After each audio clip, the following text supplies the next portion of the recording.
आपको एक बहुत ही बाजार की सबसे ज़्यादा विश्वसनीय वॉइसेस में से एक हमारे साथ जुड़ रहे हैं नीलेश शाह, कोटक महिंद्रा एएमसी के एमडी एंड सीईओ। आज का समय ऐसा है कि आपको एकदम धीरज रखने की ज़रूरत है और आपको ठहराव की ज़रूरत है। बाजार में पैनिक करने का कोई बात नहीं है और नीलेश भाई से बेहतर रिटेल इन्वेस्टर्स को का हाथ पकड़ने में इनसे बेटर नाम कौन होगा। नीलेश भाई गुड मॉर्निंग, बहुत बहुत शुक्रिया आ जाने के लिए। हालांकि काफ़ी 1-1.5 घंटे में पिछले काफ़ी पॉजिटिव न्यूज़ आ गई है, थोड़ा ठहराव नज़र आ रहा है एसजीएक्स निफ्टी पर भी।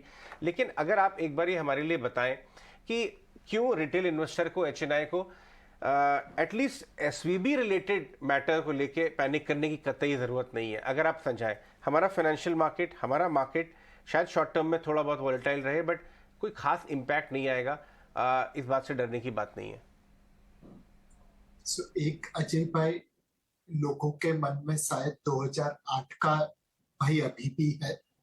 उस समय भी एक छोटी सी रीजनल बैंक कोलैप्स हुई और उसके बाद वो दावानल बढ़ता गया और लीमन और बेयर स्टेर्न्स जैसी बड़ी बड़ी कंपनियां गिर गई।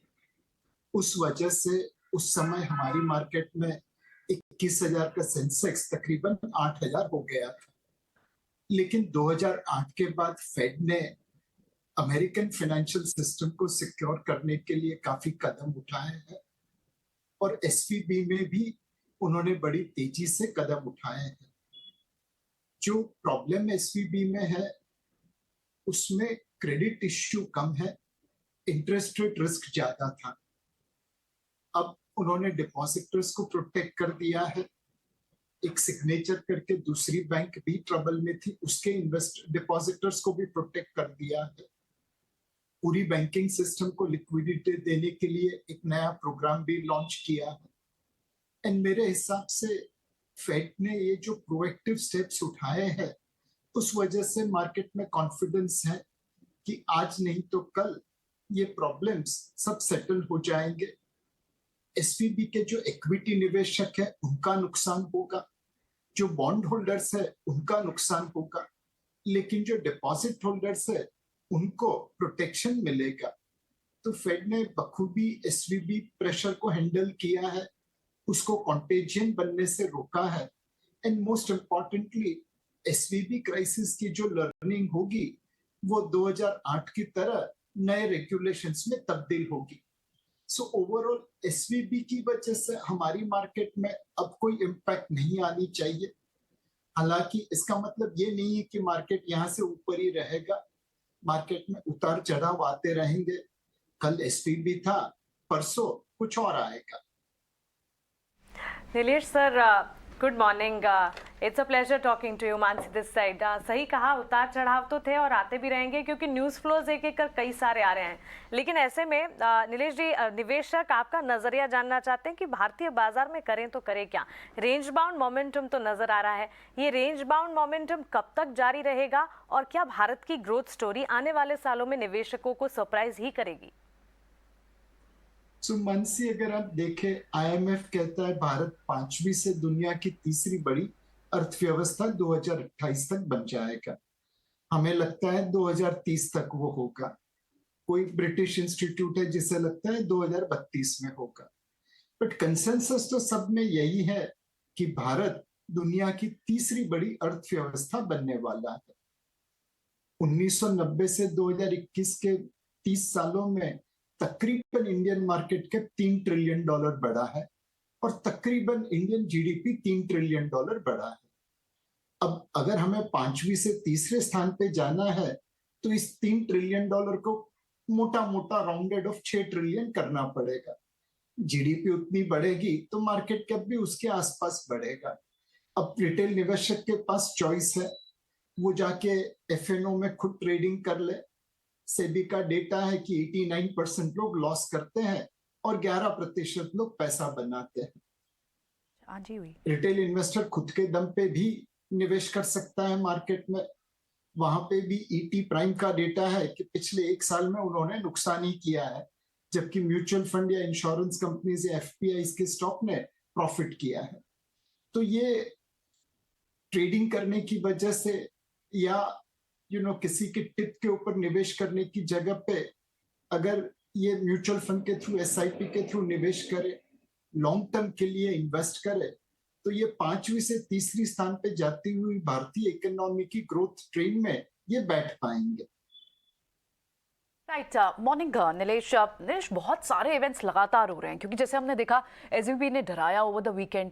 अब आज सुबह जो गोल्डमैन सैक्स के कमेंट्स आए वहां से थोड़ा सा कॉन्फिडेंस दिख रहा है। आप एसएक्स 50 को देखिए हरे निशान में ट्रेड करा है। फेड की इमरजेंसी बैठक है 13 मार्च यानी आज।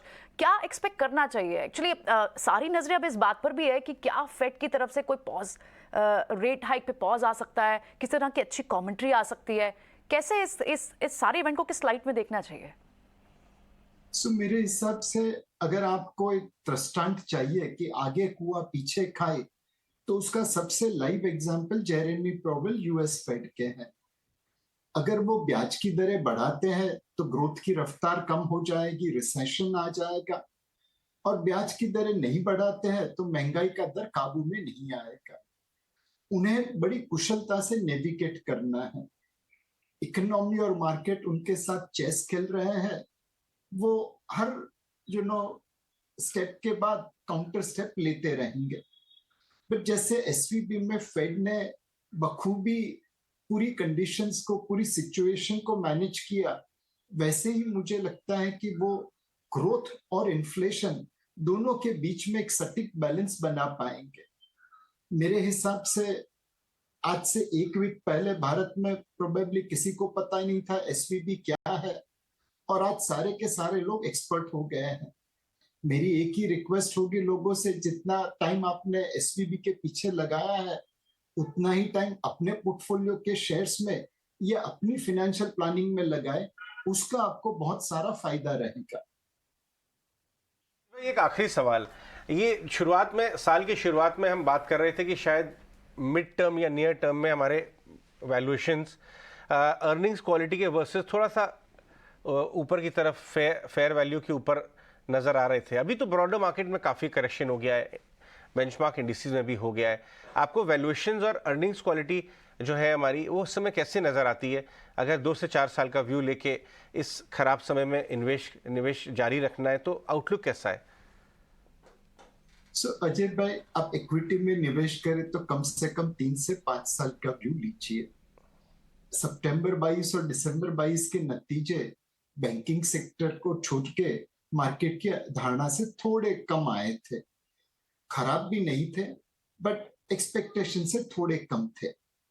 दूसरी बात रही हमारे वैल्यूएशन की, तो हम अपने हिस्टोरिकल एवरेज वैल्यूएशन के आसपास ट्रेड कर रहे हैं, लेकिन बाहर की दुनिया हमसे बहुत पीछे चल रही है, इसलिए हमारा प्रीमियम उन देशों के सामने बहुत ज्यादा बढ़ गया है। मुझे लगता है at least in the near term हम ये देखेंगे एफपीआई भारत में प्रॉफिट बुक करके दूसरी जो सस्ती मार्केट है वहां पे लेता जाता रहेगा। मार्केट इवेंट्स के हिसाब से चलेगी, और यहां से लेके मई 24 तक बहुत सारी इवेंट्स है जो मार्केट को इम्पैक्ट कर सकती हैं। यूएस फेड कब तक रेट बढ़ाएगा, कितना बढ़ाएगा, और कब काटना चालू करेगा। रशिया यूक्रेन सिचुएशन आज हेडलाइन पे नहीं है, बट क्या वहां पे एस्केलेशन होगा या डी एस्केलेशन होगा? कॉर्पोरेट अर्निंग मार्च 23 में कैसी आएगी? मई 24 का जनरल इलेक्शन रिजल्ट कैसे आएगा? ये सारी चीजें हमारी मार्केट को उतार चढ़ाव देती रहेगी, और इसीलिए बहुत जरूरी है आप 3 से 5 साल का व्यू लेके निवेश करें। आप अपने मन में ठान ले कि मैं तो उस इंडियन इकोनॉमी की ग्रोथ रफ्तार में बैठा हूं जो $3 ट्रिलियन से 6 ट्रिलियन को जा रही है। उतार चढ़ाव भले जो भी आए, बट मैं बैठा रहूंगा। यह स्ट्रैटेजी मेरे हिसाब से निवेशकों के लिए सबसे अच्छी रहेगी। बहुत बहुत शुक्रिया नीलेश, आज समय देने के लिए सुबह सुबह, और अपना एनालिसिस शेयर करने के लिए बहुत बहुत ज़रूरी है क्योंकि बाजार में इस वक्त जिस तरह का पैनिक का माहौल है, बड़ी वॉइसेस से, दिग्गज वॉइसेस से ही व्यूअर्स का कॉन्फिडेंस भी बढ़ता है। Appreciate your time.